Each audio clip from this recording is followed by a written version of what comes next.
दोस्तों, क्या आप जानते हैं कि जिस इंटरनेट को आप घर में बैठकर आराम से अपने स्मार्टफोन या फिर लैपटॉप में चलाते हैं वो असल में इम्पॉसिबल हो पाता है। समुद्र में लाखों किलोमीटर में बिछी इन ऑप्टिकल फाइबर के बूते, लेकिन सवाल यह होता है कि आखिर इंटरनेट को चलाने के लिए गहरे समुद्र में तारें कैसे बिछाई जाती हैं और इन तारों की मदद से डेटा इतनी हाई स्पीड पर कैसे ट्रांसमीटर होता है, और वो कौन कौन से देश थे जिनको सबसे पहले इन तारों के जरिए इंटरनेट से जोड़ा गया था।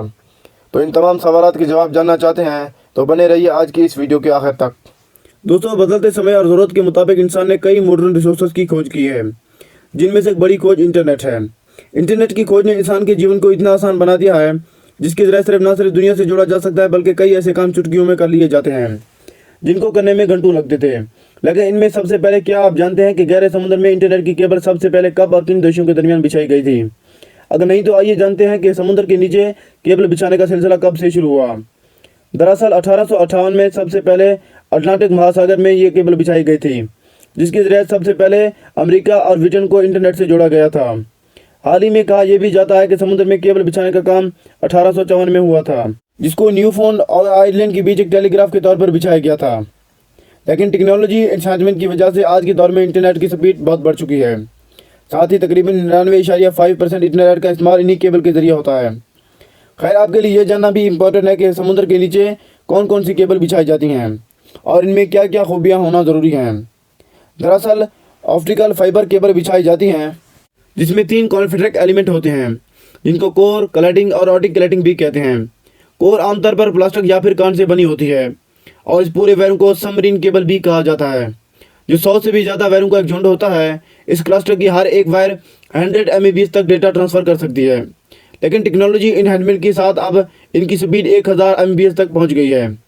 अब आपको ये जानकर हैरानी होगी कि एक ऑप्टिकल केबल इंसान के एक बार से भी ज़्यादा पतली होती हैं और इन वायरों को एक पॉइंट से दूसरे पॉइंट तक ऐसे पहुंचाया जाता है कि हर थोड़ी थोड़ी दूर पर एक ऑप्टिकल रिपीटर होता है, जिसको सिग्नल एम्पलीफाई करके आगे भेजता है। कि हर थोड़ी थोड़ी दूर पर ट्रांसमीटर रिपीटर लगा होता है, जिसको सिग्नल एम्पलीफाई करके आगे भेजता है।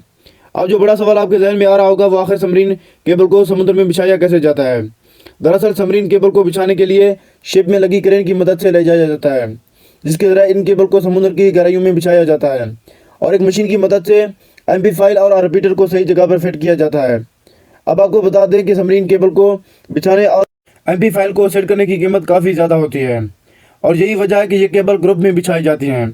केबल को ग्रुप में बिछाने का एक कारण ये भी है कि अगर मान लीजिए EI कैसे समुद्र झील के दौरान इन केबल में को काट भी लिया जाए या फिर तूफान के चलते केबल में कोई ख़राबी आ जाए, इसकी जगह पे दूसरी केबल को इस्तेमाल में लाया जा सके। हालांकि ख़राबी ज़्यादा होने की खुदाई के दौरान ही इन केबल को समुद्र के अंदर जाकर ठीक भी कर लिया जाता है।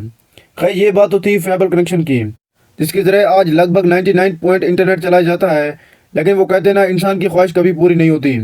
तभी तो दोस्तों दूर दराज के इलाकों में जहाँ इंटरनेट की केबल नहीं पहुँचती वहाँ सैटेलाइट के जरिए इंटरनेट पहुँचाया जाता है और यही काम इलोन मस्क की सैटेलाइट कंपनी के अलावा अब पाकिस्तान जी और खुदा हाफिज भी करने वाले हैं। दोस्तों, आपको बता दें कि पाकिस्तान के दूर दराज के इलाकों में एक बड़ा हिस्सा अभी भी मौजूद है जो आज भी हाई स्पीड इंटरनेट के लिए तरस रहा है।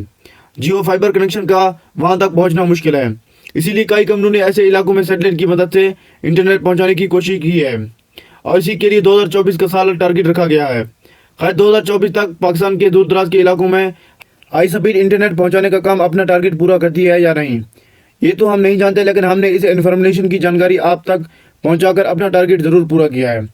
अगर वीडियो अच्छी लगे तो हमारा चैनल सब्सक्राइब कर दें। Thank you all my friend.